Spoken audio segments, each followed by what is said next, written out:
चलो बेटा, है ना। कल हम लोगों ने लास्ट में कोवेलेंसी के ऊपर डिस्कशन चल रहा था। हाँ, नोट लिखवा रहे हैं बिल्कुल। कोवेलेंसी में एग्जिस्टेंस और नॉन एग्जिस्टेंस के कुछ केसेस आपको करा दिए थे। अब उसके बाद यहाँ पर हम लोग कुछ, है ना, और पॉइंट डिस्कस कर रहे हैं जो एग्जिस्टेंस नॉन एग्जिस्टेंस से डील करते होंगे। उसमें कुछ पॉइंट्स आपको लिखाए जा रहे हैं, नोट में लिखिएगा। फर्स्ट पॉइंट बना के maximum covalency of second period element लिखिएगा। Maximum covalency of second period elements equal to 4। Maximum covalency of second period elements equal to 4। Second point लिखिएगा, maximum coordination number of second period elements equal to 4। Maximum coordination number of second period elements equal to 4। अगला point लिखे, maximum covalency of third period elements equal to 7। Maximum covalency of third period elements equal to 7। Maximum covalency of third period elements equal to 7। अगला लिखे, maximum coordination number of third period elements equal to 6। Maximum coordination number of third period elements equal to 6।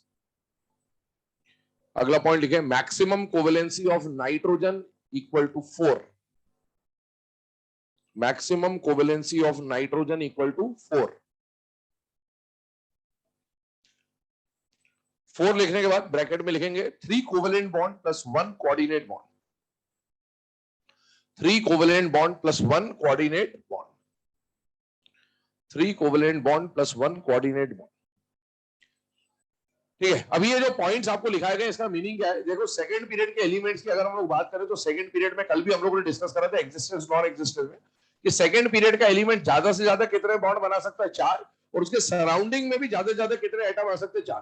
भाई 4 जो atom जिनसे वो bond बनाने वाला है उन सबसे सिंगल सिंगल सिंगल और सिंगल बॉन्ड बनाते, जैसे CH4 होता है या NH4 प्लस होता है। तो यहाँ पर सेकंड पीरियड का एलिमेंट 4 बॉन्ड भी बना रहा है, उसके सराउंडिंग में भी कितने एटम आ रहे? 4। कोवेलेंसी का मतलब होता है number of bonds, coordination number का मतलब होता है नंबर ऑफ सराउंडिंग स्पीशीज। अब थर्ड पीरियड की अगर हम लोग बात करें तो थर्ड पीरियड में एलिमेंट कौन आता है बेटा? सोडियम से लेके आर्गन। आर्गन तो इनर्ट गैस है, वो तो बॉन्ड फॉर्मेशन में पार्टिसिपेट करने से रहा।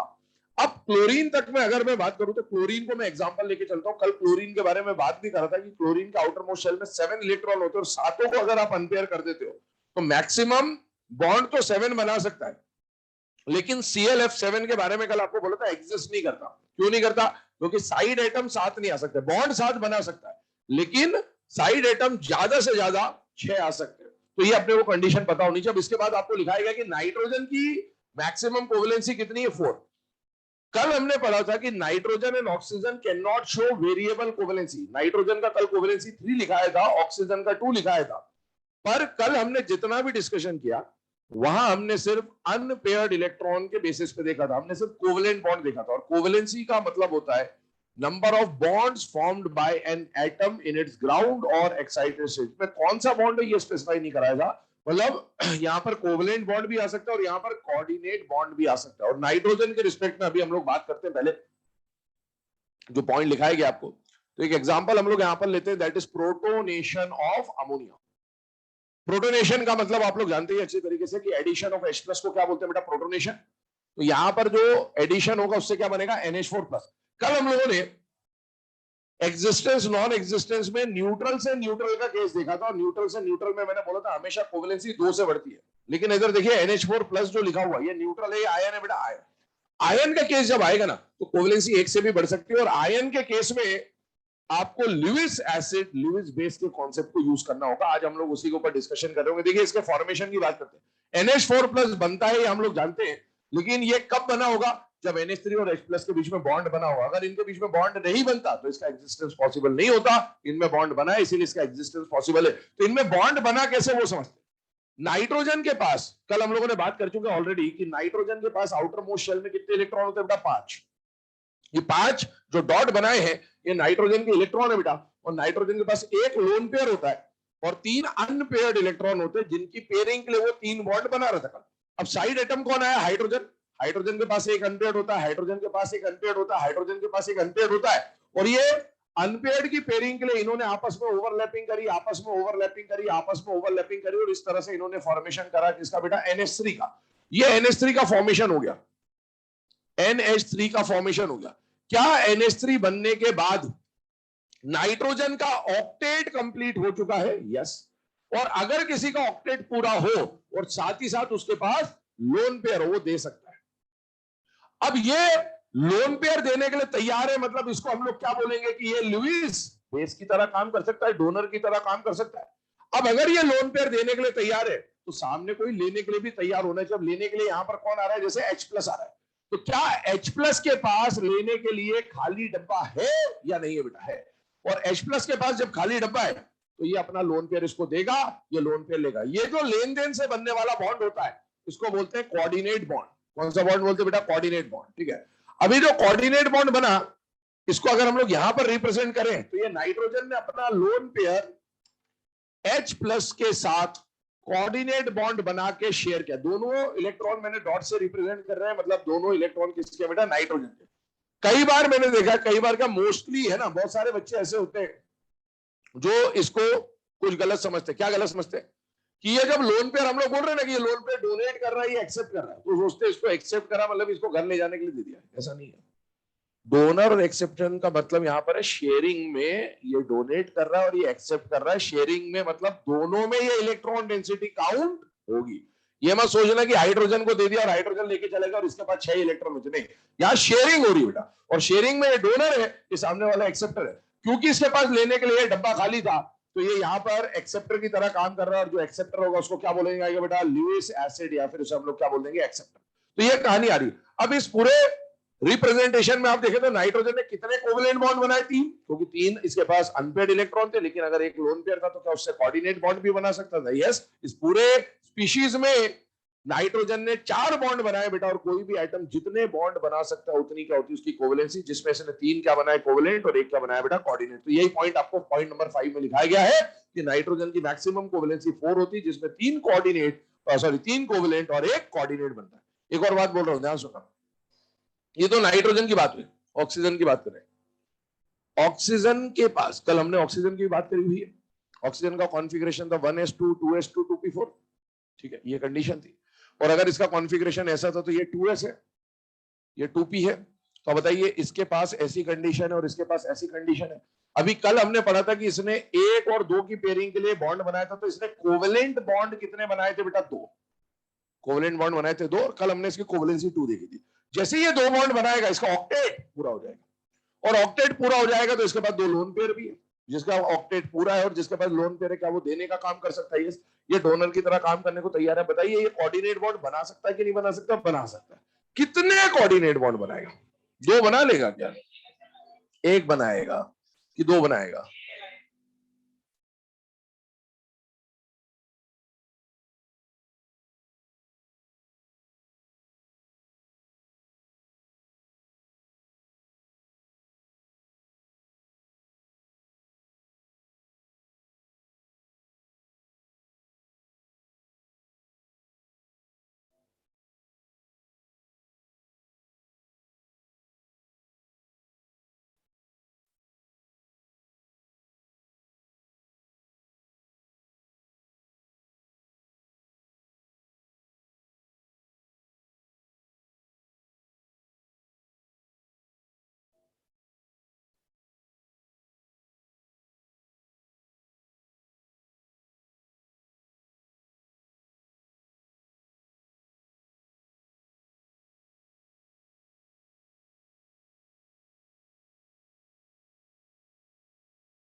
चलो बेटा यहाँ पर ध्यान देंगे।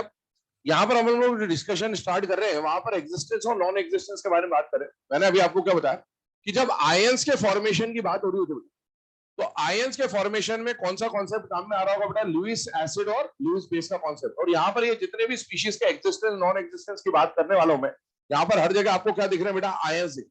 अब एक बात समझे, एक केस को मैं थोड़ा डिटेल में बता दे रहा हूँ, बाकी हम लोग है ना डायरेक्टली सॉल्व करने की कोशिश करेंगे। समझ लेते हैं पहले कॉन्सेप्ट होता क्या है। BeF2 और 2F माइनस मिलकर क्या बना रहे बेटा? BeF4 2 minus. एग्जाम में अगर ये इक्वेशन आपको दे दे बहुत अच्छी बात है, पर एग्जाम में इक्वेशन देगा नहीं, आपको सिर्फ इतना लिख के देगा और इतना लिख के बोलेगा कि ये एग्जिस्ट करता है या नहीं करता। अब इक्वेशन आपको खुद समझनी है कि इक्वेशन बनी कैसे। ठीक है, इक्वेशन के बारे में एक बार बताइए। यहाँ पर बेरिलियम और फ्लोरीन है और चार्ज कैसा दिख रहा है? पॉजिटिव दिख रहा है या नेगेटिव दिख रहा है? नेगेटिव। अब आप खुद बताओ, बेरिलियम और फ्लोरीन में से नेगेटिव चार्ज अपने ऊपर रखना कौन चाहता है? बेरिलियम या फ्लोरीन? फ्लोरीन। और फ्लोरीन पे जब नेगेटिव आता है तो फ्लोरीन का जो एनायन बनता है वो F-1 बनता है या F-2 बनता है या F3-1, क्या क्या क्या बनता है? F-। अगर ये फ्लोरीन अपने ऊपर 1- रखता है और यहां पर कितने माइनस दिए बेटा? 2। इसका मतलब है क्या एक F- से काम चल रहा होगा? नहीं। कितने F- होंगे? 2। ये 2 F-। अब इसमें से चार्ज के बेसिस पे आपने 2 F- अलग कर दिए, चार्ज खत्म हो गया, बचा हुआ जो भी है वो न्यूट्रल होगा। तो आपको समझ में आना चाहिए कि 2 F- निकालने के बाद बची हुई इक्वेशन क्या बन रही होगी बेटा? BeF2। मतलब BeF2 में जब 2 F- जुड़े होंगे तब जाके BeF4-2 का फॉर्मेशन होगा। जैसे मैं इसकी बात ये, तो इस पे कितना चार्ज है? -1। तो माइनस कौन रखता होगा? बोरॉन या फ्लोरीन? फ्लोरीन। और फ्लोरीन के ऊपर कितना चार्ज आता है? 1-। तो एक ही माइनस है, मतलब एक ही फ्लोराइड होगा, बचा हुआ सारा पार्ट का होगा बेटा? न्यूट्रल होगा। ये इक्वेशन बनाने की बात पहले। तो अब आगे बढ़ते हैं। आपसे पूछा कि ये एग्जिस्ट करेगा या नहीं करेगा, तो बेटा एग्जिस्ट तब करेगा अगर इसके और इसके बीच में बॉन्डिंग हो जाए तो ये एग्जिस्ट करेगा, और इसके और इसके बीच में बॉन्डिंग ना हो पाए तो ये एग्जिस्ट नहीं करेगा। तो बॉन्डिंग को चेक कर लेते हैं एक बार। BeF2 कल आपको बताया था, कुछ बताया था, लिथियम, बेरिलियम, मैग्नीशियम, एल्यूमिनियम के बारे में। BeH2 मैंने बोला था, BeH2 ऑक्टेट रूल जब लिखाया था, हाइपोवैलेंट, हाइपरवैलेंट। BeH2 कैसा था? कोवलेंट।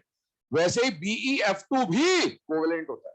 अब अगर ये कोवलेंट है तो कोवलेंट बॉन्ड कैसे बनता है? ऑक्टेट के लिए या अनपेड की पेयरिंग ले? अनपेड की पेयरिंग। अभी बताइए, बेरिलियम का मैंने कॉन्फ़िगरेशन लिखा 1s2 2s2, तो ये 2s2 वैलेंस शेल हमेशा बॉन्डिंग में पार्टिसिपेट करेगा, पर ये तो पेयर्ड है। क्या ये सेम शेल में अनपेड इलेक्ट्रॉन को प्रमोट कर सकता है या नहीं कर सकता? कर सकता। तो ये कंडीशन बनी। अब ये तो बेरिलियम की कहानी हुई। अब ये जो फ्लोरीन है 2 F- की बात नहीं कर रहा हूं, F2 की बात कर रहा हूं। एक फ्लोरीन आके यहां पेयरिंग करेगा, एक फ्लोरीन आके यहां पेयरिंग करेगा। तो फ्लोरीन के पास भी एक अनपेड होता है, तो एक अनपेड यहां पेयरिंग हुई, एक अनपेड यहां पेयरिंग हुई, किसका फॉर्मेशन हो गया? BeF2 का। अब BeF2 बन जाने के बाद भी क्या इसके पास वेकेंट ऑर्बिटल है या नहीं है बेटा? है। और अगर किसी के पास बॉन्डिंग हो जाने के बाद भी वेकेंट ऑर्बिटल हो तो क्या वो ले सकता है बेटा? यस। मतलब ये लुईस एसिड की तरह काम कर सकता है। अब ये जो F- है इसके ऊपर आ जाते हैं। F- में आप देख रहे हैं फ्लोरीन के पास वैलेंस शेल में कितने इलेक्ट्रॉन होते हैं? 7।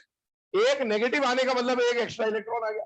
कितने इलेक्ट्रॉन हो गए? एक। अगर किसी का ऑक्टेट पूरा है और उसके पास लोन पेयर है तो क्या वो देने के लिए तैयार है बेटा? यस। ये देने के लिए तैयार है, यहां पर लेने के लिए जगह है। इसका मतलब है क्या यहां पर अनइक्वल लेन देन या फिर कोऑर्डिनेट बॉन्ड बनेगा या नहीं बनेगा? बनेगा।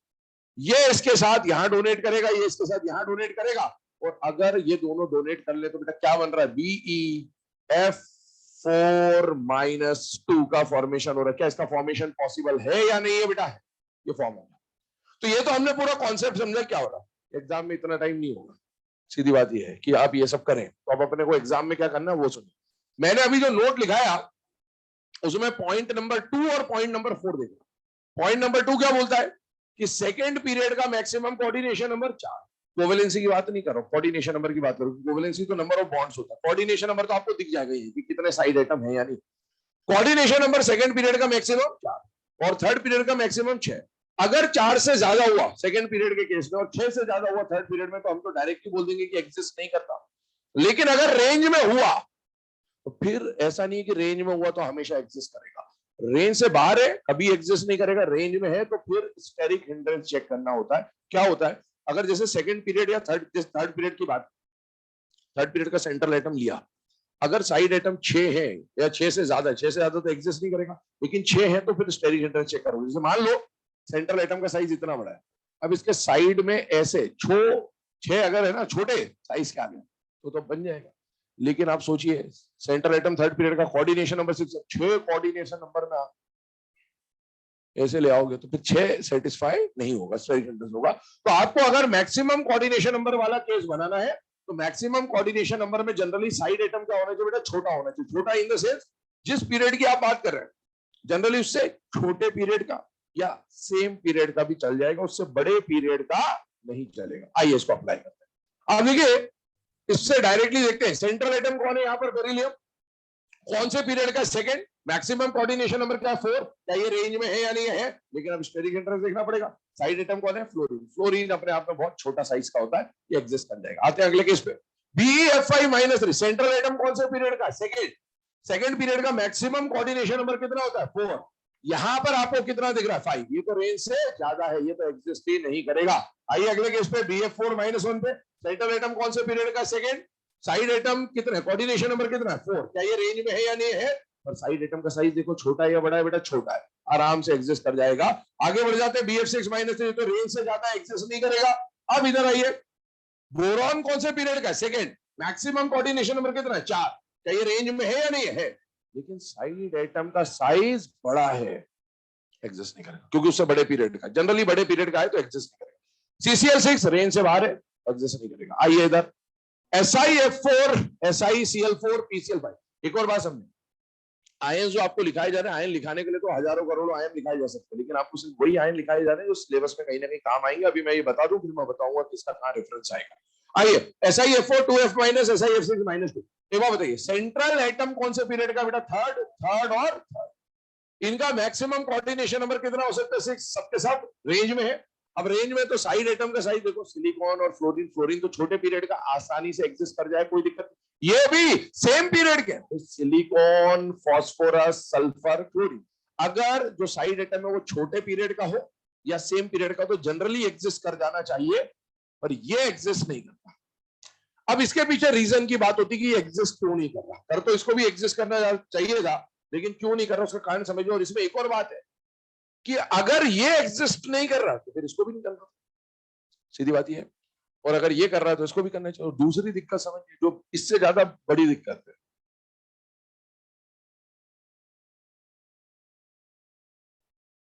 इसका साइज बड़ा होता है और इसका साइज छोटा होता है, तो इसमें स्टेरिक हिंड्रेंस कम लगना चाहिए और इसमें स्टेरिक हिंड्रेंस, तो ये अगर एग्जिस्ट नहीं करता और ये एग्जिस्ट कर जाता तो फिर भी बात बनती। यहाँ तो उल्टा खेल हो रहा है, यहाँ तो जो कम साइज वाला है वो एग्जिस्ट कर रहा है और ज्यादा साइज वाला एग्जिस्ट नहीं कर रहा है, ठीक है। तो ये खेल इसमें मेनली ये है। अब आप देखिए, इसको समझने की कोशिश करिए एक्चुअल में हो क्या रहा है। फास्फोरस का साइज सिलिकॉन से तो छोटा है, लेकिन कोई ज्यादा डिफरेंस नहीं होगा, क्योंकि left to right in period इतना मार्जिनली डिफरेंस आता है। और क्लोरीन जो है, क्लोरीन इसी के पीरियड का है, फास्फोरस के बाद सल्फर आएगा, सल्फर के बाद क्लोरीन। इसके पास कितने क्लोरीन है बेटा न्यूट्रल फॉर्म में, 4, ये 4 है। और इसके पास कितने क्लोरीन है बेटा न्यूट्रल फॉर्म में, 5 है ना। पहले अभी Cl- ऐड नहीं करा, ये बनाया हमने। अब आप बताइए, ऊपर प्रॉब्लम यही से है, इसी की प्रॉब्लम है। एक्चुअल में Cl और Cl- में एनायन का साइज पेरेंट एटम से बड़ा होता है। यहां पर बड़े साइज वाले कितने एनायन आ रहे हैं, 2, यहां कितना आ रहा है 1। तो जब 2 बड़े साइज के आएंगे तो स्टेरिक हिंड्रेंस का लगाएंगे ज्यादा, यहां पर क्या लगेगा, 1 ही आएगा स्टेरिक हिंड्रेंस का। देखो 1 Cl- जो आया ना, आ गया, कोई दिक्कत नहीं। पर यहां पर जब मैं 2 Cl- लाने की कोशिश करूंगा तो क्या लगने लगेगा बेटा, स्टेरिक हिंड्रेंस। तो यहां पर प्रॉब्लम ये है कि यहाँ 2 बड़े साइज के, आपको देखने में ऐसा लगेगा कि 6 और 6 है, लेकिन 6 होने से काम नहीं चल रहा। यहाँ 2 बड़े साइज के साइड एटम आ रहे हैं और यहाँ 1 ही बड़े साइज का साइड एटम आ रहा है, और इसीलिए यहाँ पर स्टेरिक हिंड्रेंस नहीं लगता, जबकि यहाँ पर क्या लग जाता है बेटा, स्टेरिक हिंड्रेंस। इसके एग्जिस्ट ना करने का जो रीजन होता है वो क्या होता है बेटा, स्टेरिक हिंड्रेंस या फिर स्टेरिक रिपल्शन आप बोल देंगे इसको। आगे बढ़ जाते हैं, 10, 11, 12, 13 वाले केसेस को समझिएगा ध्यान से। ये जो F- है, ध्यान से देखो, यहां पर जैसे मैं इस रिएक्शन में लिखूं, F- लुईस बेस था और ये क्या था बेटा, लुईस एसिड, है ना। जहां पर भी लेन देन हुआ है तो देने वाला ये जो F- है, इसके पास ऑक्टेट पूरा है, तो F- की कहानी F- पे भी लगेगी, Cl- पे भी लगेगी, Br- पे भी लगेगी और I- पे भी लगेगी। ये सब ऑक्टेट पूरा करके बैठे हैं और लोन पे लेके बैठे हैं, मतलब ये देने के लिए तैयार है। अगर सामने वाला ले सकता है तो कोऑर्डिनेट बॉन्ड बना के ये बना लेंगे, कोऑर्डिनेट बॉन्ड बना के ये बना लेंगे। पर आप बताइए ये लुईस बेस की तरह काम कर सकता है, लेकिन इसके पास लेने के लिए तो डब्बा ही खाली नहीं। क्यों डब्बा खाली नहीं है भाई? सेकेंड पीरियड का होने से क्या हो गया, वो भी तो सेकेंड पीरियड का था बेरिलियम। हाँ, इसका कॉन्फ़िगरेशन है 2p5। 2p5 है मतलब पी में एक ही अनपेड है, बाकी तो भरा हुआ है। और दूसरा फ्लोरीन जो आएगा वो भी 2p5, और वो अनपेड और वो अनपेड ने आपस में बॉन्डिंग करी तभी तो F2 बना, तो इसके बाद डब्बा खाली नहीं। तो यहां पर अगर हम लोग बात करें तो ये क्यों नहीं बना रहा, due to absence of vacant orbital, due to absence of vacant orbital. अगले केस पे आइए, अब ये थर्ड पीरियड का, ये फोर्थ पीरियड का, ये फिफ्थ पीरियड का, इसके पास भी डी है, इसके पास भी डी है, इसके पास भी डी है। अगर डी है सबके पास तो बॉन्ड आसानी से बन जाना चाहिए, लेकिन फिर भी ये एग्जिस्ट करता हुआ नहीं मिला।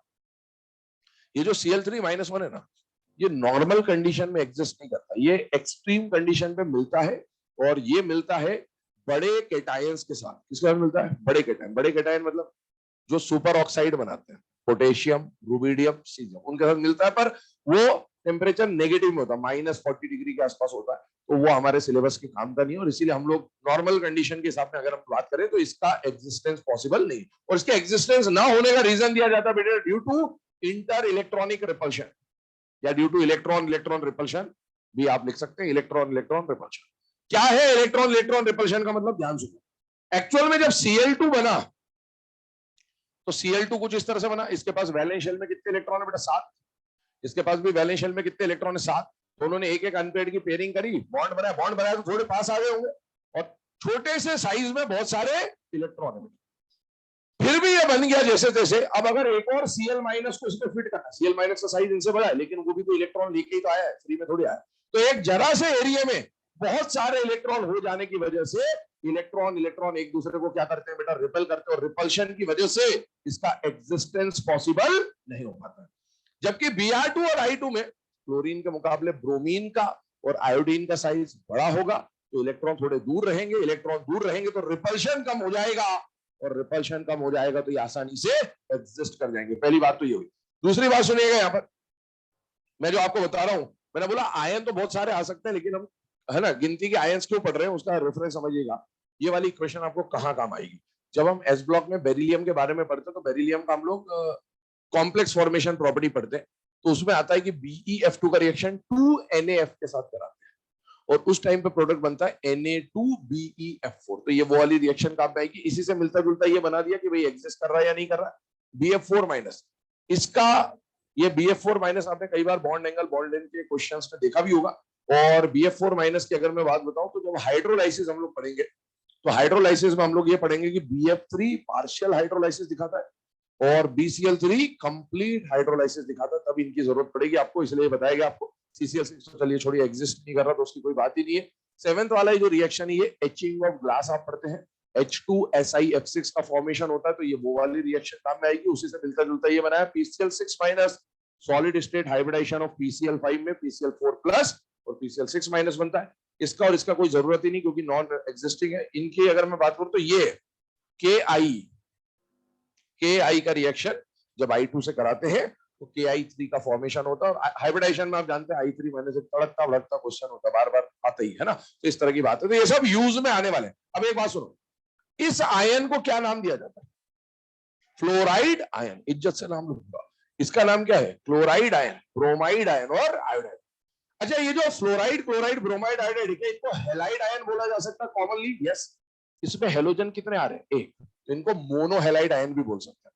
उसी के बाजू में जो बन रहा है वो ऐसा बनता है, तो इसको हेलाइड, इसको बोलते हैं मोनोहेलाइड, इसको बोलते हैं पॉलीहेलाइड। वैसे ट्राइहेलाइड बोल सकते हो, पर नॉर्मल नाम क्या दे देते हैं? पॉलीहेलाइड। तो अब आपसे एग्जाम में पूछे कि क्या पॉलीफ्लोराइड आयन एग्जिस्ट करता है क्या? नहीं। अब आपको अगर पता ही ना हो कि पॉलीफ्लोराइड क्या होता है, तो फिर क्या ही बताओगे कि एग्जिस्ट करता है कि नहीं करता है ना। पॉलीक्लोराइड आयन एग्जिस्ट नहीं करता है, पॉलीब्रोमाइड एग्जिस्ट करता है, पॉली आयोडाइड एग्जिस्ट करता है। तो इसके लिए मैं नाम लिख दे रहा हूं कम से कम I3-, क्योंकि बार बार काम में आएगा। उसको बोलेंगे पॉली आयोडाइड आयन। चलिए छापे इसको, आगे बढ़ते फिर।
चलो बेटा ना, अब ये जो रिप्रेजेंटेशन अभी आपके सामने लिखे हुए, इसके बाद हम लोग आगे के पॉइंट पे डिस्कशन का स्टार्ट कर रहे हैं, और डिस्कशन कर रहे हैं बेटा नेक्स्ट थ्योरी के बारे में। और जो अगली थ्योरी हमें पढ़नी है वो क्या है बेटा? VBT, valence bond theory.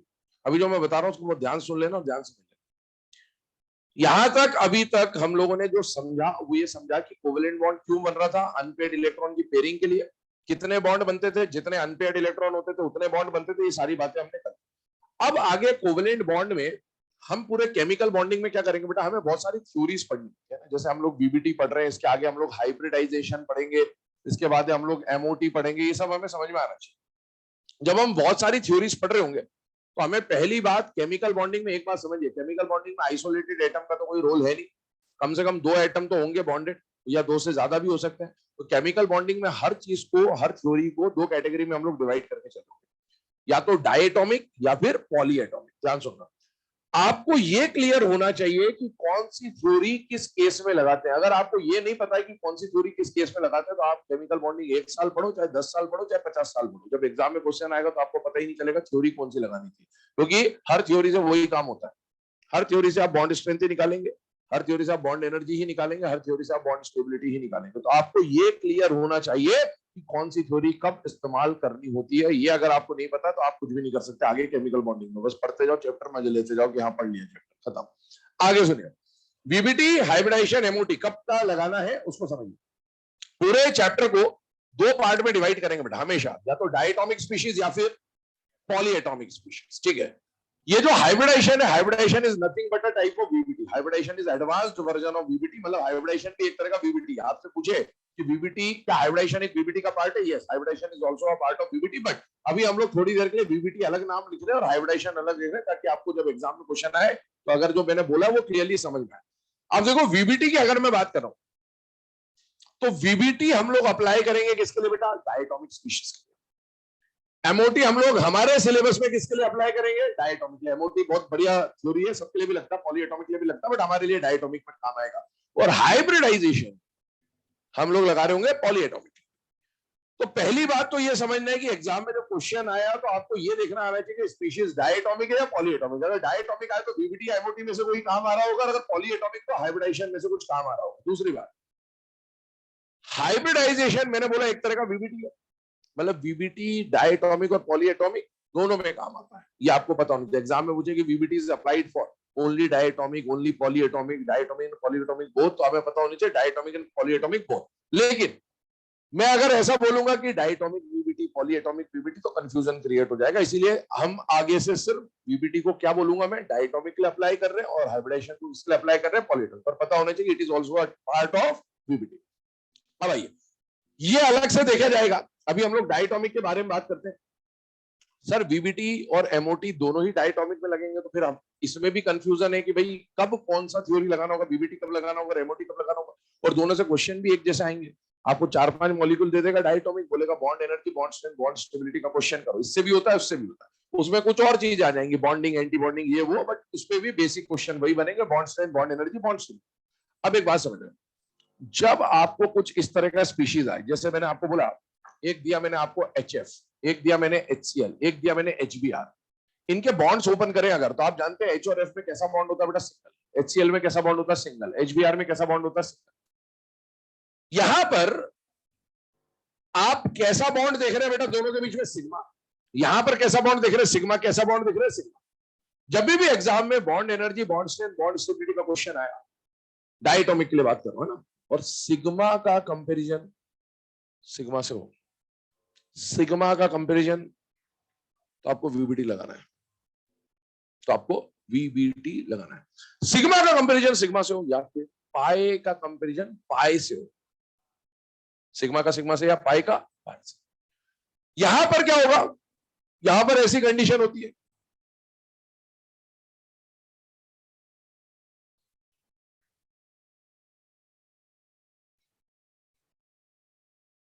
ये भी डायटोमिक। यहां पर भी question bond energy, bond strength, bond stability का आएगा। पर यहां पर सिग्मा का कंपैरिजन सिर्फ सिग्मा से नहीं हो रहा है। सिग्मा का कंपैरिजन सिग्मा प्लस पाई, या सिग्मा का कंपैरिजन सिग्मा प्लस पाई पाई, या सिग्मा का कंपैरिजन पाई प्लस पाई। मतलब बॉन्ड ऑर्डर चेंज हो रहा है एक तरह से, ये बोल दूं मैं शॉर्ट में। तो वीबीटी कब लगाना है? जब सिग्मा का कंपैरिजन सिग्मा से, या पाए का कंपैरिजन पाए से। लेकिन एमओटी कब लगाना उसका थोड़ा सा पिक्चर आपको दिखाया, बाकी फिर एमओटी में देखा जाएगा। अभी हम लोग इसके रिस्पेक्ट में बात करें। और ये पूरी थ्योरी के अंदर हम लोग क्या कर रहे होंगे, तो हम लोग basically bond energy, bond strength और बॉन्ड स्टेबिलिटीज को कंपेयर कर रहे हैं। तो पहले तो यहां पर साइड में लिखिए, जो अभी आपको बताएगा उसको लिखवा दे रहा हूं, लिखिएगा।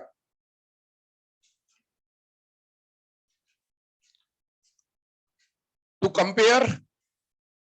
Compare bond energy, bond strength, bond stability, to compare bond energy, bond strength, bond stability of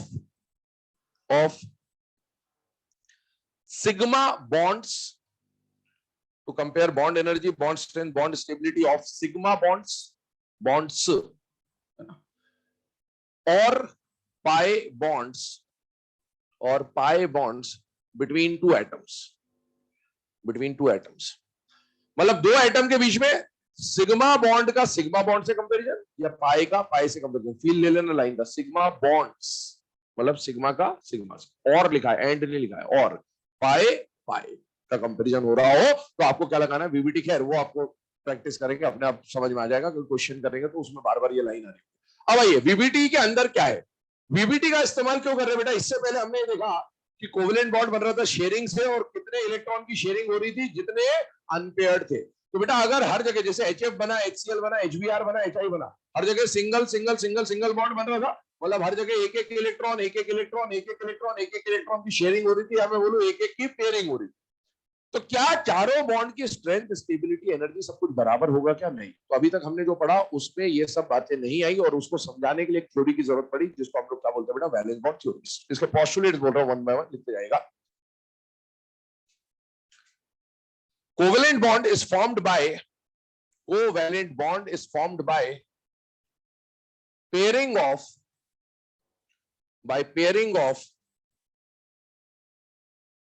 unpaired electrons, by pairing of unpaired electrons। ये कल हमने पॉइंट पढ़ा भी था, कोवेलेंट बॉन्ड का फॉर्मेशन क्यों होता है, अनपेयर्ड इलेक्ट्रॉन्स की पेयरिंग ले। दूसरा, कोवेलेंट बॉन्ड में एक बात सुनिए, कोवेलेंट बॉन्ड में जब हम बोल रहे हैं कि अनपेयर्ड इलेक्ट्रॉन की पेयरिंग, तो एक्चुअल में पेयरिंग अनपेयर्ड इलेक्ट्रॉन की हो रही, लेकिन अनपेयर्ड इलेक्ट्रॉन बैठा किसके अंदर है बेटा, ऑर्बिटल। तो जब हम बोलते हैं कि पेयरिंग हो रही, कल भी मैंने आपको बोला था, पेयरिंग का मतलब होता है ओवरलैपिंग, शेयरिंग का मतलब होता है ओवरलैपिंग। ओवरलैपिंग में कौन पार्टिसिपेट करता है, हम लोग बोल रहे हैं जैसे हाइड्रोजन है, ये फ्लोरीन है, इनकी ओवरलैपिंग हो रही है। तो ओवरलैपिंग जब बोला जाता है कि एटम ओवरलैप कर रहे हैं, तो एक्चुअल में एटम ओवरलैप नहीं कर रहे होते, ऑर्बिटल्स ओवरलैप करते हैं। और वही ऑर्बिटल ओवरलैपिंग में पार्टिसिपेट करेगा जिसके पास अनपेयर्ड इलेक्ट्रॉन होगा, जिसके पास पेयर्ड है उसको कोई मतलब ही नहीं ओवरलैप। तो ये बात समझिएगा, स्टेटमेंट बोल रहा हूं, सेकंड लिखिएगा। atomic orbitals having unpaired electrons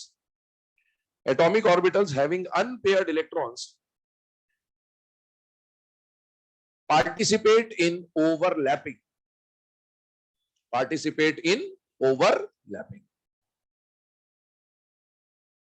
अगला पॉइंट लिखें, covalent bond is directional in nature, covalent bond is directional in nature.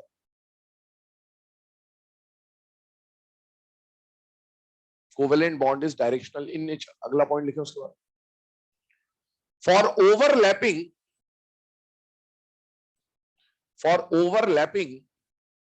the atomic orbitals, must approach towards each other,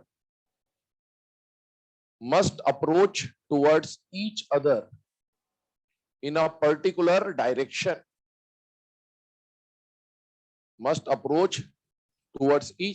particular direction, अगला पॉइंट लिखें,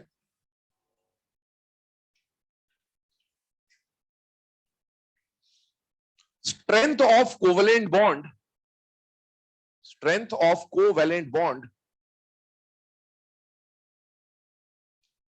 directly proportional का sign बना लेना। Strength of covalent bond directly proportional extent of overlapping, strength of covalent bond directly proportional to extent of overlapping, और last point लिखिएगा, extent of overlapping depends on,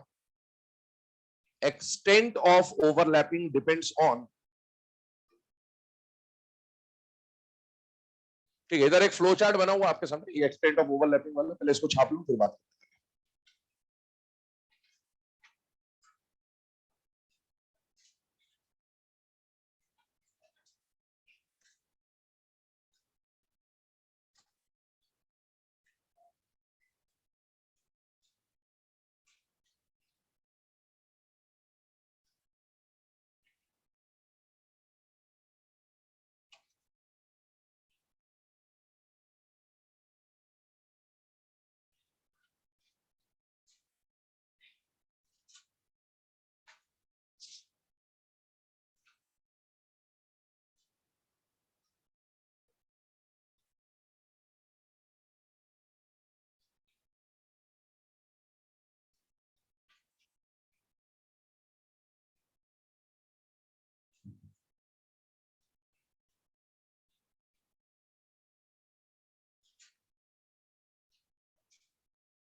PDF की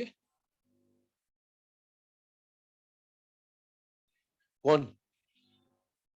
be, हाँ हाँ हाँ बिल्कुल करेगा, करा दो, कोई दिक्कत नहीं। चले बेटा, है ना। अब यहाँ पर ध्यान देना, अभी जो पॉइंट्स आपको लिखाए गए हैं और ये फ्लो चार्ट है, इसमें क्या है उसको समझने की कोशिश करें। पहला पॉइंट आप देखिए, तो पहला पॉइंट आपको क्या लिखाया गया कि कोवेलेंट बॉन्ड का फॉर्मेशन जो होता है अनपेड इलेक्ट्रॉन की पेयरिंग के लिए, कल हम डिस्कस कर चुके हैं। अनपेड इलेक्ट्रॉन की पेयरिंग में कौन पार्टिसिपेट करेगा बेटा? एटॉमिक ऑर्बिटल पार्टिसिपेट करेगा, लेकिन कौन सा एटॉमिक ऑर्बिटल पार्टिसिपेट करेगा? जिसके पास क्या होगा? अनपेड इलेक्ट्रॉन होगा। ये सेकंड पॉइंट हो गया। तीसरे बात, तो पहले फोर्थ वाला पॉइंट देख लीजिए। फोर्थ वाले पॉइंट में क्या बोला है कि बेटा जब सपोज दो एटॉमिक ऑर्बिटल को ओवरलैप करना, सपोज एक हाइड्रोजन आ रहा है, एक फ्लोरीन आ रहा है, इसके अंदर एटॉमिक ऑर्बिटल में अनपेड इलेक्ट्रॉन, इसके पास भी एटॉमिक ऑर्बिटल में अनपेड इलेक्ट्रॉन, दोनों को ओवरलैप करना है। तो ओवरलैप तभी होगा ना जब दोनों एक दूसरे के पास आएंगे, एक दूसरे की तरफ अप्रोच करेंगे। अगर हाइड्रोजन इधर चला जाए और फ्लोरीन इधर चला जाए तो ओवरलैप कभी हो ही नहीं सकता। तो वो स्टेटमेंट यही बोल रहा है कि for overlapping atomic orbital must approach towards each other in a particular direction. अब एक बात सुनिएगा, अभी आप जानते हैं इसमें ओवरलैपिंग में हम लोग एक टेबल बनाते हैं इंटरन्यूक्लियर एक्सिस वाला कि PX PX X axis, PX PX Y axis ऐसा है ना। तो उसमें वो जो एक्स वाई जेड एक्सिस होती है उसको क्या बोलते हैं बेटा? Internuclear axis. क्या बोलते हैं? क्या बोलते हैं? Internuclear axis. वो जो इंटरन्यूक्लियर एक्सिस होता है वो यही डायरेक्शन जो आपको बोला ना, they must approach towards each other in a particular direction, तो वो डायरेक्शन क्या होगी बेटा? वो इंटरन्यूक्लियर एक्सिस होगी। और एक्सिस या डायरेक्शन आपके पास तीन होगी, या तो एक्स एक्सिस होगी, ध्यान से देख लेना, ये जो बोर्ड ये इधर दीवार से इधर तक जो एक्सिस जा रही है, कौन सी एक्सिस है? एक्स। ऊपर से नीचे जो आ रही है वाई, और आपसे मेरी तरफ जो एक्सिस आ रही है वो कौन सी है? जेड। टेबल में दो चीजें होती है, या तो टेबल आप रट लो और या टेबल आप समझ लो। अब आपकी मर्जी, आपको समझना तो ये एक्स वाई जेड एक्सिस आपको समझ में आना चाहिए। अगर आपको ये समझ नहीं आता है तो आप टेबल रटना ही पड़ेगा, इसके अलावा कोई तरीका नहीं है। ठीक है, ये बात ध्यान रखिएगा। आगे बढ़ते हैं। उसके बाद अगला पॉइंट क्या लिखा है इस पूरे टॉपिक में? मैंने आपको बोला हम लोग क्या कंपेयर कर रहे होंगे बेटा? Bond strength, bond energy, bond strength. तो हम कौन से बॉन्ड की स्ट्रेंथ और एनर्जी चेक कर रहे हैं? Covalent bond. कोवेलेंट बॉन्ड बनता कैसे? ओवरलैपिंग। अब आप मुझे बताइएगा, सपोज दो एटॉमिक ऑर्बिटल्स है, ऐसी कंडीशन, ओवरलैप इतना हुआ और एक जगह पर ओवरलैप इतना हुआ, तो कौन सा ओवरलैपिंग बेटर है? फर्स्ट वाला या सेकंड वाला? सेकंड। अगर ओवरलैपिंग ज्यादा है तो बॉन्ड स्ट्रॉन्ग बनेगा या वीक बनेगा बेटा? स्ट्रॉन्ग। तो अपने को ये समझ में आना चाहिए कि अगर हम कोवेलेंट बॉन्ड चेक करना चाहते हैं, जैसे एचएफ एचसीएल एचबीआर एचआई में कौन सा सिग्मा का सिग्मा से कंपैरिजन कर रहे हैं, कौन सा बॉन्ड स्ट्रॉन्ग है कौन सा बॉन्ड वीक है, तो उसके लिए हमें बॉन्ड चेक कैसे होगा कि कौन सा बॉन्ड स्ट्रॉन्ग है? जिसकी ओवरलैपिंग वीक होगी वो बॉन्ड वीक होगा, जिसकी ओवरलैपिंग ज्यादा होगी वो बॉन्ड स्ट्रॉन्ग होगा। इसीलिए आपको बोला स्ट्रेंथ ऑफ कोवेलेंट बॉन्ड किस पे डिपेंड करेगा? Extent of overlapping. जहां पर ओवरलैपिंग, हमें अगर बॉन्ड की स्ट्रेंथ चेक करनी है तो हमें अल्टीमेटली बॉन्ड की स्ट्रेंथ नहीं चेक करनी, हमें ओवरलैपिंग चेक करना है। जिसमें ओवरलैपिंग अच्छा होगा वो बॉन्ड स्ट्रॉन्ग होगा, और जिसमें ओवरलैपिंग कम होगी वो बॉन्ड वीक होगा। मतलब सारा का सारा कहानी किस पे आके रुक जाता है बेटा? ओवरलैपिंग पे। तो अब हमें ये पता करना है कि कहां ओवरलैपिंग ज्यादा है और कहां ओवरलैपिंग कम है। तो ओवरलैपिंग का एक्सटेंट कैसे आइडेंटिफाई करेंगे उसके ऊपर बात करें। ओवरलैपिंग का एक्सटेंट बहुत सारी बातों पर डिपेंड करता है, उनमें से दो बातें अभी हम लोग देख रहे हैं। एक फैक्टर शेल नंबर भी होता है, वो आगे देखेंगे जब क्वेश्चन सॉल्व करेंगे। अब देखिए, एक्सटेंट ऑफ ओवरलैपिंग सबसे पहले डिपेंड करता है बेटा type of overlapping. Type of overlapping कहने का मतलब कि आप जानते हैं कि दो तरह की ओवरलैपिंग होती है, एक होती है कोएक्सियल जिसको बोलते हैं एंड टू एंड ओवरलैपिंग, और एक होती है कोलैटरल जिसको क्या बोला जाता है बेटा side wise overlapping. Coaxial overlapping end to end overlapping से कौन सा बॉन्ड बनता है बेटा सिग्मा, और साइड वाइज ओवरलैपिंग या कोलैटरल ओवरलैपिंग से कौन सा बॉन्ड बनता है पाई। और एक लाइन आपने सुनी होगी sigma bond is always stronger than pi bond. BBT ये बोलता है कि sigma bond is always stronger than pi bond. अगर सिग्मा ऑलवेज स्ट्रॉन्गर है तो ये क्या है ओवरलैपिंग से ही तो बना है। अगर ये बॉन्ड स्ट्रॉन्ग है मतलब ये वाली ओवरलैपिंग क्या होती है स्ट्रॉन्ग होती है, और ये वाली ओवरलैपिंग क्या होती है वीक होती है। मतलब यहां पर ओवरलैपिंग का एक्सटेंट ज्यादा होगा और यहां पर ओवरलैपिंग का एक्सटेंट कम होगा। चलिए ये तो पहली बात हुई। अगर मान लो आपको दिया एक जगह कोएक्सियल है एक जगह कोलैटरल है, तो आपने बोल दिया कि कोएक्सियल ओवरलैपिंग का एक्सटेंट ज्यादा है, कोलैटरल का ओवरलैपिंग का एक्सटेंट कम है। चलो ये पता चल गया कि कौन सा बॉन्ड स्ट्रॉन्ग बनेगा कौन सा बॉन्ड वीक बनेगा। लेकिन अगर दो जगह जहां पर कंपैरिजन का बोला दोनों जगह ही कोएक्सियल और कोएक्सियल ओवरलैपिंग हो गई तो तब क्या करेंगे, तो तब पहले तो शेल नंबर देखते हैं, वो अभी हम लोग डिस्कस नहीं कर रहे। और अगर फिर शेल नंबर सेम हो जाए तो फिर क्या देखा जाता है उसके ऊपर बात कर रहा हूं। तो सेकंड कंडीशन आती है बेटा नेचर ऑफ ऑर्बिटल्स की। नेचर ऑफ ऑर्बिटल में एटॉमिक स्ट्रक्चर आपने पढ़ा, वहां पर आपको एसपीडीएफ के बारे में थोड़ी जानकारी दी जाती है कि एस का नेचर कैसा होता है नॉन डायरेक्शनल, और पी डी और एफ का नेचर कैसा होता है डायरेक्शनल। जो नॉन डायरेक्शनल ऑर्बिटल्स होते हैं बेटा इसमें ओवरलैपिंग का एक्सटेंट कम मिलता है, और जो डायरेक्शनल होते हैं उनमें ओवरलैपिंग का एक्सटेंट ज्यादा मिलता है। सर ऐसा क्यों हुआ कि नॉन डायरेक्शनल में ओवरलैपिंग का एक्सटेंट कम है और डायरेक्शनल में ओवरलैपिंग का एक्सटेंट ज्यादा है, तो उसके कारणों के ऊपर आते हैं।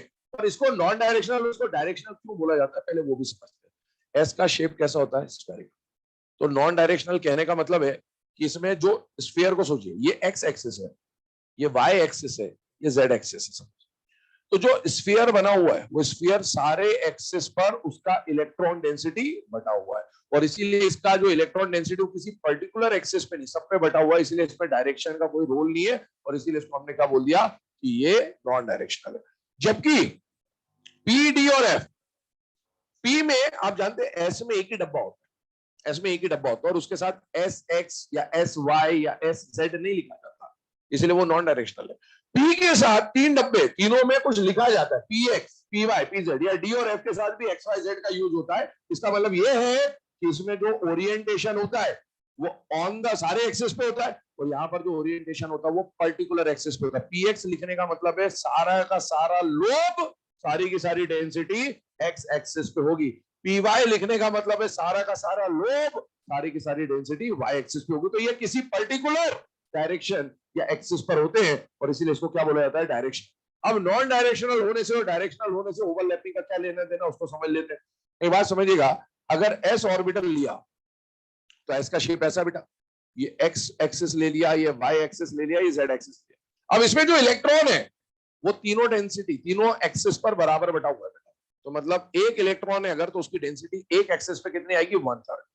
इधर से एक और एस आया ओवरलैप करने, तो इस एस की भी तो यही कहानी है, इस पे भी 1/3। तो जिस एक्सिस पर ओवरलैपिंग हो रही है वहां पर इलेक्ट्रॉन डेंसिटी कम है, जबकि पी जब आ रहा होगा तो पी में सारा का सारा इलेक्ट्रॉन डेंसिटी इसी एक्सिस पर है, और जब आप ओवरलैपिंग कराएंगे तो सारी डेंसिटी एक ही है, मतलब इसमें वाई पे कुछ भी नहीं है जेड पे कुछ भी नहीं है, तो यहाँ पर इलेक्ट्रॉन डेंसिटी जो ओवरलैप करेगा वो ज्यादा करेगा, और यहाँ पर जो इलेक्ट्रॉन डेंसिटी ओवरलैप करेगा वो कम करेगा, इसलिए यहाँ पर ओवरलैपिंग कमजोर मिलेगी यहाँ पर ओवरलैपिंग मजबूत मिलेगी। यही बात यहाँ पर लिखी गई है। इसको आप एक और तरीके से समझ सकते हैं। एक और तरीका क्या है, नीरज चोपड़ा को जानते हो, जेवेलिन थ्रो है ना, तो इसको आप शॉर्ट पुट और जेवेलिन से समझ सकते हो। जैसे इसकी मैं बात करूं तो एस का शेप कैसा होता है स्फेरिकल शॉर्ट पुट की तरह, और इसको अपन मान लेते हैं पी कैसा है जेवेलिन की तरह ना, ऐसे मान लो लोब है ऐसा पी का एक्स। अब आप एक ही जगह से खड़े होकर सेम फोर्स के साथ शॉर्ट पुट को फेंकें और सेम फोर्स के साथ आप जेवेलिन को फेंकें, ज्यादा दूर तक जाने का पावर किसका, जेवेलिन। ये आपको समझ में आना चाहिए।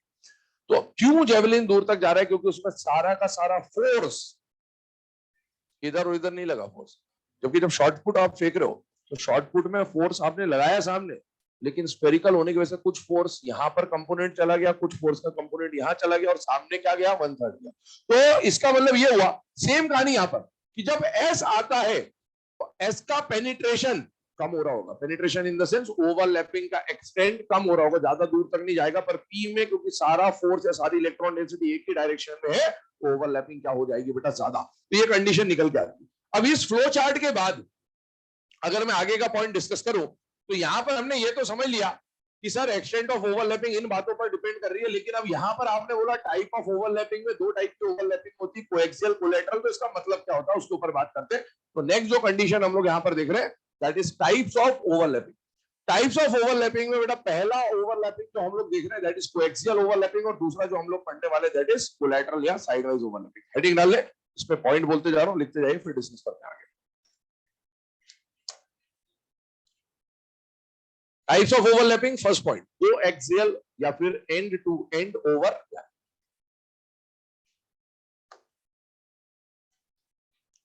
लिखिएगा इसके बारे में, first point, when atomic orbitals when atomic orbitals having unpaired electrons, when atomic orbitals having unpaired electrons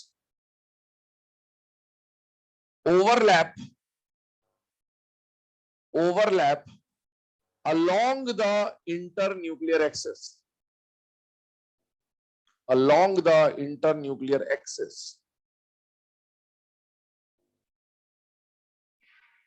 second point लिखें, by this overlapping sigma bond is formed, by this overlapping sigma bond is formed.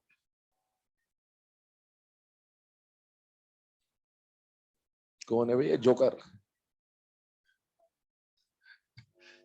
अगला लिखे। अच्छा third, यहां पर सुनो एक बात, दो पॉइंट आपको लिखा दिया, थर्ड में आप ये डायग्राम बना लें, ये रिप्रेजेंटेशन बना लें, उसके बाद कोलैटरल लिखिएगा, उसके बारे में दो पॉइंट बात करते हैं।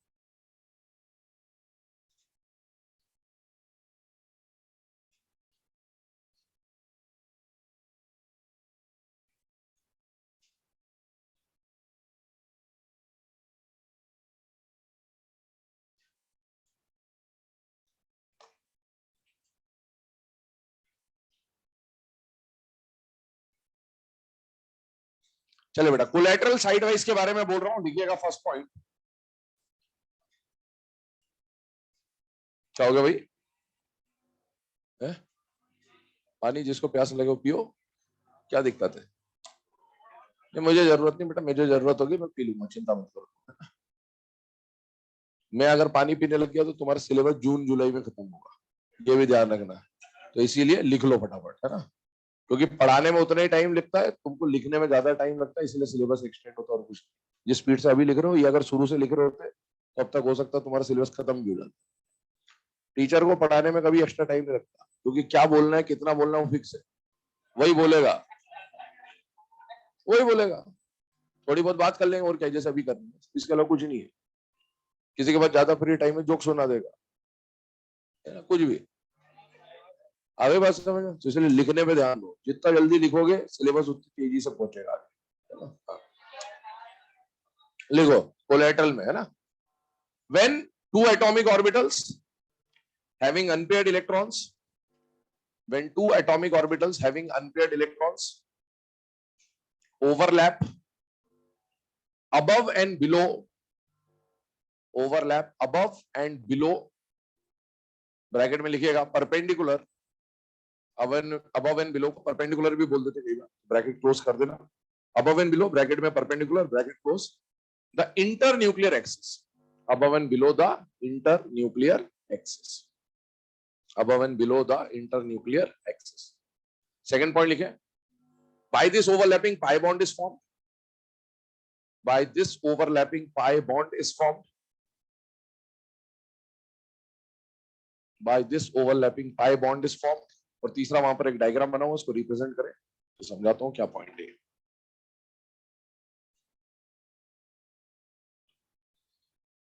वो डायग्राम भी बना लो, इसके बाद में ये फ्लो चार्ट जो बना है इसको भी छाप लो, एक साथ छाप लो, फिर डिस्कस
बना ले बेटा, चले अब इधर ध्यान देंगे ना 2 मिनट के।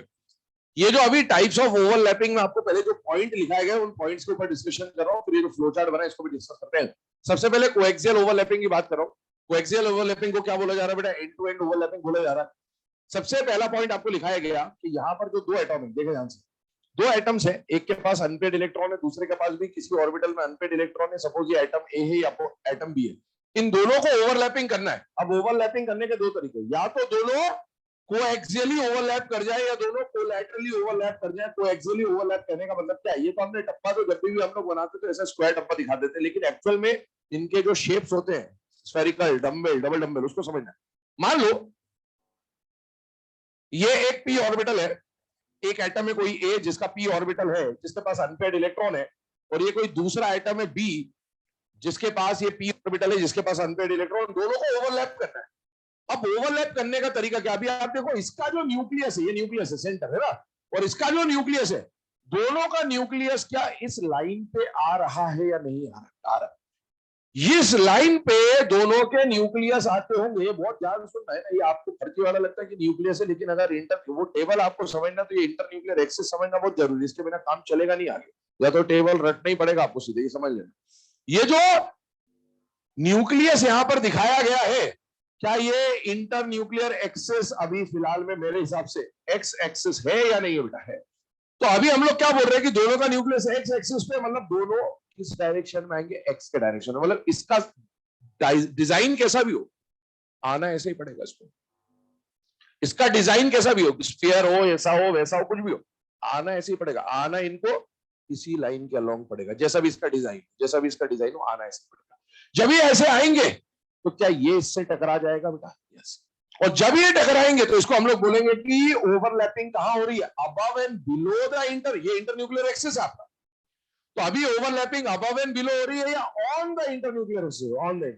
और अगर on the inter nuclear axis overlapping हो रही है बेटा, तो यहां पर ये जो इलेक्ट्रॉन डेंसिटी का ओवरलैपिंग वाला जो डायग्राम बनेगा ना, ये diagram on the inter nuclear axis. तो जब भी आप ओवरलैपिंग कराएं और अगर ऐसा डायग्राम बन रहा है, आपको समझ में आना चाहिए कि कौन सी ओवरलैपिंग हो रही है बेटा? कोएक्सियल ओवरलैपिंग हो रही है। इस तरह का डायग्राम बन के आ रहा है, क्योंकि ओवरलैपिंग का जो इलेक्ट्रॉन क्लाउड है वो एक्सिस पे बन रहा है। अब दूसरी बात सुनिए, सेकेंड कंडीशन क्या बोलती है वो समझिए। कोलैटरल ओवरलैपिंग की अगर मैं बात करूं, तो कोलैटरल में ये बनाया मैंने न्यूक्लियस, ये बनाया मैंने न्यूक्लियस। अभी आप समझिए, ये पिछला वाला डायग्राम है जो अपन बनाया। अभी इसके लिए क्या इसका और इसका न्यूक्लियस एक्स एक्सिस पर लाई कर रहा है बेटा? यस। तो इंटर न्यूक्लियर एक्सिस आपने अभी कौन सी मान ली है? एक्स। पर अब मुझे कोलैटरल ओवरलैपिंग कराना है। बात पी के बारे में बात कर रहा हूं। पी में कितने डब्बे होते हैं? 3। P X, P Y, P Z. अभी ये एक्स एक्सिस पे लाई कर रहा है, मतलब ये पी एक्स है, ये पी एक्स है। अब आप सोचिए, ये बनाया मैंने, ये पी वाई है और ये क्या है? P Y. अभी इसका न्यूक्लियस और इसका न्यूक्लियस कौन सी एक्सिस पे आ रहा है? वाई पे आ रहा है या एक्स पे आ रहा है? एक्स पे आ रहा है। यही समझना होता है। वाई आया तो बच्चा सोचता पी वाई है। अरे नहीं भाई, न्यूक्लियस और न्यूक्लियस क्या इस लाइन पे आ रहा है? मतलब इंटर न्यूक्लियर एक्सिस अभी भी एक्स। ये बहुत जरूरी बात है बेटा, यही समझ लोगे अगर तो पूरा टेबल याद हो जाएगा आपको। बस यही समझना होता है इसमें, आप रटते रहते हो हर साल। अब सुनो, यहां पर इंटर न्यूक्लियर एक्सिस एक्स है, मतलब इसका डिजाइन कैसा भी हो, ऐसा हो, ऐसा हो, ऐसा हो, कैसा भी हो, आएगा ऐसे ही। ऐसे ही आने का मतलब इसे घुमा मत देना, ये जैसा भी हो इधर घूमेगा, इस लाइन में घूमेगा, ऐसे ही। ये जैसा भी हो ऐसे घूमेगा एक दूसरे की तरफ। जब ये एक दूसरे की तरफ ऐसे और ऐसे आएंगे तो क्या ये और ये टकरा जाएंगे? तो इस बार ओवरलैपिंग का जो डेंसिटी, यहां पर तो कोई क्लाउड है नहीं, रेड वाले का क्लाउड यहां थोड़ी है, ब्लू का होगा। ब्लू से हमें मतलब नहीं, हमें रेड से मतलब है फिलहाल। तो क्या इस लाइन पे, इस इंटर न्यूक्लियर एक्सिस पे इनका कोई क्लाउड है? नहीं। लेकिन जो क्लाउड है क्या वो इस ब्लू लाइन या इंटर न्यूक्लियर एक्सिस के अबव एंड बिलो मिल रहा है? यस। तो ये डायग्राम, वो नीचे वाला जो डायग्राम है उसको रिप्रेजेंट कर रहा है। ये ओरिएंटेशन और मूवमेंट अगर आपको समझ में आ गया तो पूरा टेबल आपको अपने आप समझ में आ जाए, कोई दिक्कत नहीं होगी, आपको रटना नहीं पड़ेगा। एग्जाम में जब आएगा आप बना के सॉल्व कर सकते हो आराम से, इत्मीनान से। ठीक है, अब आपको जल्दी सॉल्व करना है तो आप रटो, वो बात अलग। आइए नेक्स्ट केस पे चलते हैं। ये तो हमने इसके ऊपर बात कर ली कि ओवरलैपिंग 2 तरह की होगी, एक तो कोएक्सियल, एक कोलैटरल। कहां पर क्या हो रहा है वो समझा। अब आइए सुनिए, ओवरलैपिंग के थ्रू हम लोग कौन सा बॉन्ड बनाएंगे? कोवेलेंट बॉन्ड बनाएंगे। कोवेलेंट बॉन्ड दो तरह, वैसे चार तरह के होते हैं, sigma pi delta phi. Sigma pi delta phi चार होते हैं, पर अपने काम में जनरली दो ही आएंगे, सिग्मा और पाई। डेल्टा की भी हम एक बार बात कर लेंगे, बट ठीक है, ये काम आएंगे मेनली सिग्मा और पाई। ध्यान सुनना, मैंने आपको बोला हमारे सिलेबस में दो तरह के मॉलिक्यूल्स या स्पीशीज मिलेंगे, डायटोमिक और पॉलीएटॉमिक। तो अगर हम कोवेलेंट मॉलिक्यूल्स की बात कर रहे हैं, डायटोमिक हो चाहे पॉलीएटॉमिक, तो डायटोमिक में भी सिग्मा या पाई बन सकता है, पॉलीएटॉमिक में भी सिग्मा या पाई बन सकता है। तो पहला क्वेश्चन तो आपसे यही पूछा जा सकता है बेटा कि किसी डायटोमिक मॉलिक्यूल में जो सिग्मा बॉन्ड बना है वो कौन कौन सी ओवरलैपिंग, क्योंकि सिग्मा बॉन्ड या पाई बॉन्ड या जो भी है ना कोवेलेंट बॉन्ड बन रहा है वो बन तो ओवरलैपिंग से रहा, तो कौन सी ओवरलैपिंग हो रही है, सबसे पहला क्वेश्चन यही पूछेगा। तो सबसे पहले क्वेश्चन के ऊपर अभी हम लोग बढ़े, तो सिग्मा बॉन्ड का फॉर्मेशन बेटा अगर डायटोमिक स्पीशीज में होता है तो डायटोमिक स्पीशीज में सिग्मा बॉन्ड का फॉर्मेशन या तो एसएस ओवरलैपिंग से होगा, या एसपी ओवरलैपिंग से होगा, या पीपी ओवरलैपिंग से होगा। इसको इन शॉर्ट अगर मैं बोलूं तो प्योर एटॉमिक ऑर्बिटल से सिग्मा बॉन्ड का फॉर्मेशन हो रहा होगा। प्योर एटॉमिक ऑर्बिटल का मतलब क्या होता है, जो आप एटॉमिक स्ट्रक्चर में पढ़ के आते हो, S P X P Y P Z D X Y D Y Z, इनको क्या बोलते हैं बेटा, प्योर एटॉमिक ऑर्बिटल। तो डायटोमिक मॉलिक्यूल में सिग्मा बॉन्ड का फॉर्मेशन हमेशा प्योर ऑर्बिटल से होता है। दो ही तरह के ऑर्बिटल आपको पढ़ने होते हैं, प्योर और हाइब्रिड। क्या पढ़ने होते हैं? सिग्मा बॉन्ड का फॉर्मेशन डायटोमिक मॉलिक्यूल्स में, डायटोमिक में हाइब्रिडेशन होता ही नहीं है, डायटोमिक में हाइब्रिडेशन की जरूरत नहीं होती, और इसीलिए डायटोमिक में कभी भी हाइब्रिड ऑर्बिटल काम नहीं आएगा। कौन काम आएगा? प्योर ऑर्बिटल काम में आएगा। जबकि अगर मैं पॉलीएटॉमिक ऑर्बिटल की बात करूं या पॉलीएटॉमिक स्पीशीज की बात करूं, तो पॉलीएटॉमिक में जो सेंट्रल एटम होगा उसके पास बहुत सारे साइड एटम होंगे, उसमें सेंट्रल एटम कभी भी अपना प्योर ऑर्बिटल यूज नहीं करेगा, पहले वो अपने प्योर ऑर्बिटल को भेजेगा मिक्स कराने के लिए, ताकि जो बन के आए वो सब एक जैसे बन के आए। वो सब चीजें अभी हम लोग आगे देखेंगे। तो इसमें सेंट्रल एटम क्या यूज करेगा? Hybrid orbital. और जो साइड एटम आएगा ओवरलैपिंग के, साइड एटम कुछ भी ला सकता है, वो साइड एटम की मर्जी। मतलब साइड एटम हाइब्रिड ऑर्बिटल भी ला सकता है, साइड एटम प्योर ऑर्बिटल भी ला सकता है। मतलब ये हाइब्रिड प्लस हाइब्रिड का केस भी बन सकता है, या हाइब्रिड प्लस प्योर का केस भी बन सकता है। वो साइड एटम पे डिपेंड करेगा, वो सब हाइब्रिडेशन में देखा जाएगा। आगे सुनिए, ये तो सिग्मा बॉन्ड की कहानी हुई। पाई बॉन्ड, आपने एक लाइन सुनी होगी, hybrid orbital always form sigma bond. Hybrid orbital हमेशा क्या बनाएगा? Hybrid orbital never forms pi bond. एक ही एक्सेप्शन होता है, बेंजाइन, आपके काम नहीं आएगा, भूल जाओ, कुछ होता है, खत्म। आगे सुनो, पाई बॉन्ड हाइब्रिड ऑर्बिटल से नहीं बनेगा। इसका मतलब है चाहे डायटोमिक का पाई बॉन्ड बनाना हो चाहे पॉलीएटॉमिक का बनाना हो, क्या हाइब्रिड ऑर्बिटल काम आएगा? नहीं। तो कौन काम आएगा? Pure orbital. Pure orbital. और प्योर में भी एस कभी पाई बॉन्ड नहीं बनाता, क्योंकि पाई बॉन्ड बनाने के लिए साइड वाइज ओवरलैपिंग चाहिए, और एस कभी साइड वाइज ओवरलैपिंग नहीं कर सकता। और इसीलिए आपको सिलेबस में आप पढ़ते हुए क्वेश्चन आता है, किसी मॉलिक्यूल में, किस मॉलिक्यूल में पी पाई बॉन्ड प्रेजेंट है, या कितने पी पाई बॉन्ड प्रेजेंट है, और किस मॉलिक्यूल या स्पीशीज में पी पाई डी पाई या डी पाई। तो आपके सिलेबस के हिसाब से डायटोमिक हो चाहे पॉलीएटॉमिक हो, पाई बॉन्ड एक जैसा ही बनेगा। पाई बॉन्ड या तो पी पाई से बनेगा या फिर पी पाई डी पाई से बनेगा, दोनों की कहानी से। तो इसको एक बार बिल्कुल क्लियर करें माइंड में, इधर देखें ध्यान से। आपके सिलेबस में कोवेलेंट बॉन्ड के रिस्पेक्ट में मैं बात कर रहा हूं, तो दो तरह के मॉलिक्यूल है, डायटोमिक और पॉलीएटॉमिक। डायटोमिक में सिग्मा बॉन्ड हाइब्रिड से या प्योर से? प्योर में भी कौन कौन? एसएस एसपी पीपी, अभी उसी की बात करेंगे हम लोग, एसएस एसपी पीपी। और डायटोमिक में पाई बॉन्ड, पाई बॉन्ड किससे बनेगा? प्योर से या हाइब्रिड से? प्योर से। प्योर में भी कौन कौन? पी पी या फिर पी डी, पी पाई या पी पाई डी। पॉलीएटॉमिक में पाई बॉन्ड कैसे बनेगा? वही प्योर ऑर्बिटल पी पाई या फिर पी पाई डी पाई। और पॉलीएटॉमिक में जो सिग्मा बॉन्ड है उसमें प्योर ऑर्बिटल या हाइब्रिड ऑर्बिटल, सेंट्रल एटम का hybrid orbital plus side atom का एनी ऑर्बिटल। ये कहानी बन जाती है। ये नोट कर लिया सबने? चलिए अब आगे बढ़ जाते हैं।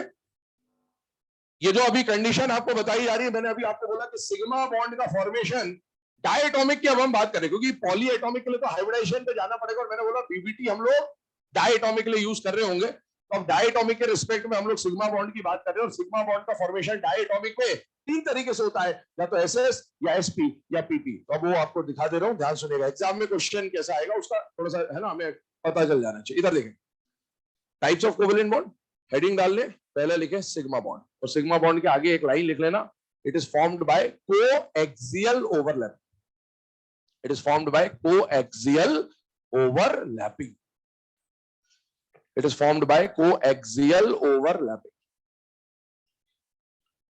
It is formed by coaxial overlapping. चले अब आइए इधर 2 मिनट के लिए ध्यान देंगे बेटा सभी लोग। एग्जाम में सपोज आपको क्वेश्चन है, इधर देखो मॉलिक्यूल देखो, H2 मॉलिक्यूल आया, H2 मॉलिक्यूल आया और आपसे बोला कि H2 मॉलिक्यूल जो है इसमें कौन सी ओवरलैपिंग प्रेजेंट है। पहली बात एक बात बताइए, ओवरलैपिंग अगर प्रेजेंट है तो बॉन्ड कैसा होगा, कोवेलेंट होगा या आयनिक होगा, कोवेलेंट, कोवेलेंट, ओवरलैपिंग हमेशा कोवेलेंट बॉन्ड में होती है। बताइए हाइड्रोजन और हाइड्रोजन, मेटल मेटल या मेटल नॉन मेटल या non metal non metal, non metal non metal का बॉन्ड कैसा होगा, आयनिक या कोवेलेंट होगा, कोवेलेंट। अच्छा इनके बीच में का सिंगल बॉन्ड होता है, यस। अच्छा सिंगल कोवेलेंट बॉन्ड बनता क्यों था, ऑक्टेट के लिए, अनपेड की पेयरिंग, हमें पता है इसके पास भी एक अनपेड है, इसके पास भी एक अनपेड है, इसकी पेयरिंग में दोनों ने सिंगल बॉन्ड बना लिया। अच्छा सिंगल बॉन्ड बना है तो सिग्मा होगा, पहला बॉन्ड हमेशा क्या मान के चलते, सिग्मा। अच्छा सिग्मा बॉन्ड प्योर से भी बन सकता है और हाइब्रिड से भी बन सकता है।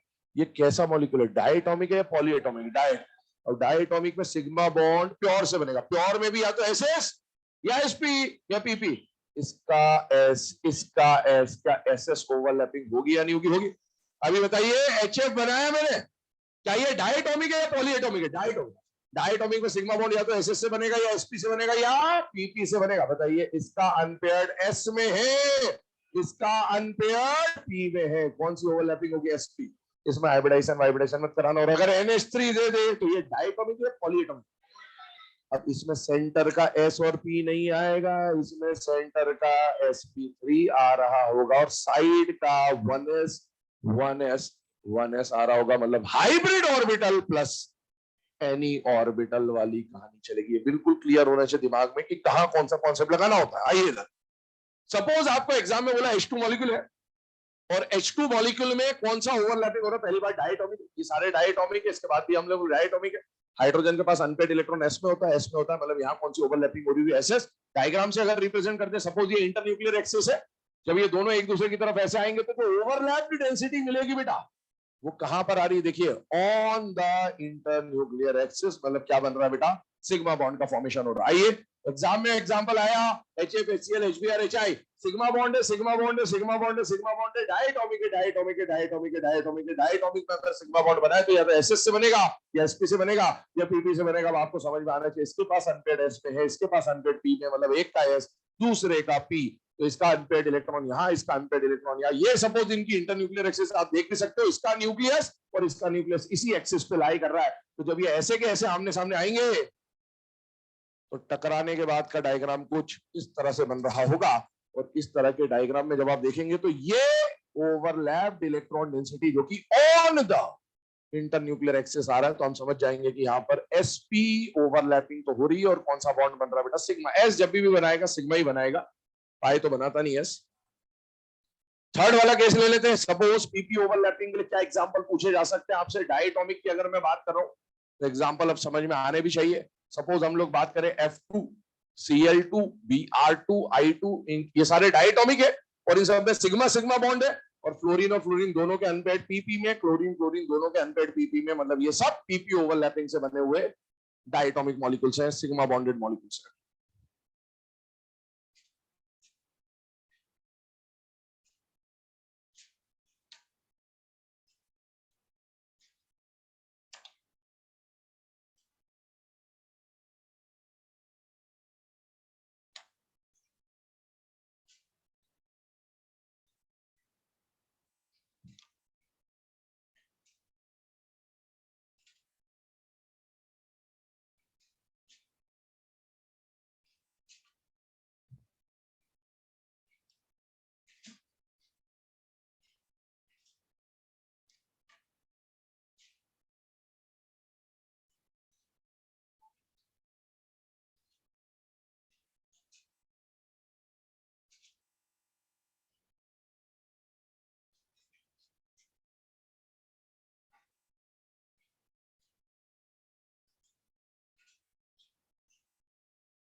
अब देखिए सिग्मा बॉन्ड के बाद बेटा पाई बॉन्ड के ऊपर बात करें, मैंने बोला था डायटोमिक हो चाहे पॉलीएटोमिक, दोनों में पाई बॉन्ड का फॉर्मेशन प्योर ऑर्बिटल से होगा, और कौन से ओवरलैपिंग से होगा बेटा, पी पाई और पी पाई टी पाई। तो दोनों के बारे में डिस्कशन हो रहा है यहाँ पर। देखिए सिग्मा में मैंने आपको एग्जांपल लिखा है H2 HF HCl वगैरह वगैरह, इसमें मैं कोई एग्जांपल नहीं बता रहा हूँ क्योंकि इसके एग्जांपल हम एक साथ पढ़ेंगे जब हम हाइब्रिडाइजेशन पढ़ चुके होंगे, उसके बाद बताऊंगा एग्जांपल। ठीक है, तो अभी हम बस टाइप समझ ले रहे। पाई बॉन्ड बनाना है तो पाई बॉन्ड कैसे बनता है बेटा, जब ओवरलैपिंग ऑन द एक्सिस होती है या above and below the axis, above मतलब परपेंडिकुलर टू द एक्सिस होनी चाहिए, है ना। अब आप बताइए अगर मुझे पाई बॉन्ड बनवाना है तो मुझे ऐसे ऑर्बिटल लेने पड़ेंगे जिनके लोब्स, लोब्स मतलब गुब्बारे, है ना, लोब्स एक्सिस पर ना आते हो, एक्सिस से अबव और बिलो आते हो। सपोज ये हमारा अगर इंटरन्यूक्लियर एक्सिस, आप देखो इसका न्यूक्लियस और इसका न्यूक्लियस इस एक्सिस पे आ रहा है, मतलब अभी हमारी इंटरन्यूक्लियर एक्सिस कौन सी है, एक्स, तो हमें गुब्बारे या लोब्स ऐसे लेने पड़ेंगे जो एक्सिस पे ना आते हो, एक्सिस का अबव एंड बिलो आते हो। तो हमने पी वैसा ही लिया है जो एक्सिस और above and below the internuclear axis आ रहा हो, और जब ये एक दूसरे की तरफ जैसे हैं जिस डिजाइन के वैसे इस तरफ से आएंगे, ऐसे आएंगे, मतलब तो ये इस तरह से टकरा रहे होंगे। कौन सा बॉन्ड बनेगा बेटा, side wise overlapping pi bond बनेगा, और इसे क्या बोला जाएगा, पीपी ओवरलैपिंग। और इसी तरीके से इंटरन्यूक्लियर एक्सिस के above and below, internuclear axis के अबव एंड बिलो वाले लोग जब टकरा रहे होंगे तो इसका मतलब है वापस से यहाँ पर इंटरन्यूक्लियर एक्सिस के अबव एंड बिलो ओवरलैपिंग हो रही है, और इसको भी साइड वाइज ओवरलैपिंग बोलेंगे। और साइड वाइज ओवरलैपिंग समझो कौन सा बॉन्ड बनेगा बेटा, पाई बॉन्ड। ये सब बना लिया आपने। अब सीधी बात सुनो, सिग्मा बॉन्ड का फॉर्मेशन कब होता है, जब एक लोब से एक लोब टकराता है।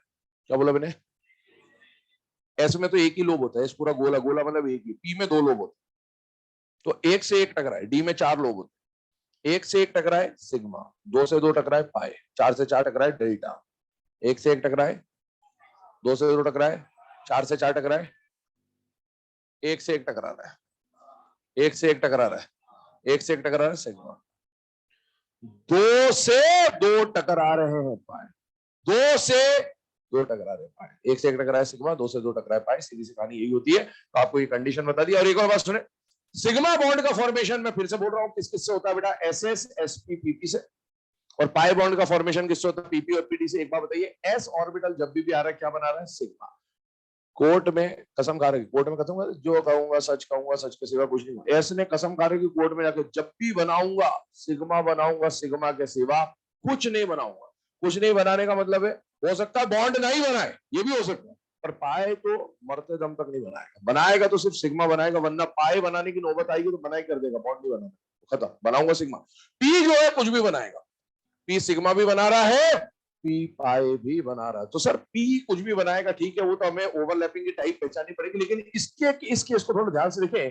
पीपी ओवरलैपिंग से देखो, एस आ रहा है तो हमें समझ में आ जाएगा कि सिग्मा ही होगा, पीपी आ रहा है तो पीपी से सिग्मा भी बन रहा है और पीपी से पाई भी बन रहा है। तो एग्जाम में सर अगर पीपी ओवरलैपिंग आ जाए तो मुझे क्या मानना होगा, तो एग्जाम में जब पीपी ओवरलैपिंग आ जाए तो अगर कुछ भी नहीं दिया तो आप यही मान लीजिए सिग्मा, क्योंकि पहला बॉन्ड हमेशा दो आइटम के बीच में कौन सा माना जाता है, सिग्मा। लेकिन अगर उसको पाए वाला बताना होगा वो लिख के देगा P P side wise overlapping, या फिर पी पाई या फिर पी पी कोलैटरल ओवरलैपिंग, कुछ स्पेसिफाई करके देगा, तभी पीपी को आपको साइड वाइज मानना है। अदरवाइज नॉर्मली हम लोग पीपी का कौन सा बॉन्ड मान के चल रहे होते हैं, सिग्मा। ठीक है, ये आप कंडीशन लिखे, इतना लिख लो, बाकी फिर इसके आगे कल ही डिस्कस करेंगे, मतलब नेक्स्ट क्लास में डिस्कस करना स्टार्ट करेंगे। अच्छा, फेज रिप्रेजेंटेशन आता है। अभी जो मैं पॉइंट बोल रहा हूँ, आप एनसीईआरटी जब पढ़ेंगे तो एनसीईआरटी में ओवरलैपिंग के बारे में दे रखा, positive overlap, negative overlap, zero overlap, ऐसे एक डायग्राम दे रखा है। एस ऑर्बिटल जो होता है, ध्यान सुनना, एस ऑर्बिटल जो होता है इसमें ये जो प्लस, आप एमओटी पढ़ चुके होते हैं, एमओटी के बारे में थोड़ी आपको जानकारी होती है। एमओटी में प्लस और माइनस बना, इंटरफेरेंस जब आप पढ़ते हो, क्रस्ट ट्रफ, इसको बोलते हैं प्लस, इसको बोलते हैं माइनस। माइनस प्लस और माइनस जो लिखेंगे वो न्यूक्लियस और इलेक्ट्रॉन नहीं है, प्लस और माइनस का बताता है फेज, सेम फेज और ऑपोजिट फेज। ऐसे में एक ही फेज होता है बेटा, चाहे तो सारे प्लस बना दो चाहे तो सारे माइनस, एक ही फेज होता है, क्योंकि एक ही लोब है, एक ही लोब है मतलब सेम फेज, एक ही लोब है मतलब सेम फेज। पी में दो लोब होते हैं तो मतलब दो फेज है, एक प्लस एक माइनस, या एक माइनस एक प्लस और एक माइनस, कैसे बना लो, दो फेज होते हैं साइमल्टेनियस। डी में, अब डी में क्या होता है, फेज तो दो ही हो सकते हैं, या तो क्रेस्ट होगा या ट्रफ होगा। तो अगर ये प्लस है, एडजेसेंट वाले जो आसपास वाले होंगे वो ऑपोजिट होते हैं, मतलब दो सेम साइन पास पास नहीं आ सकते। ये फेज रिप्रेजेंटेशन है, इसको भी नोट कर लेना कहीं पे। इसका काम पड़ेगा नेक्स्ट क्लास में जब हम लोग डिस्कशन कर रहे होंगे ओवरलैपिंग के टेबल के ऊपर, ये काम में आएगा। ठीक है, नोट कर लें इसको, बाकी डिस्कशन करेंगे नेक्स्ट क्लास।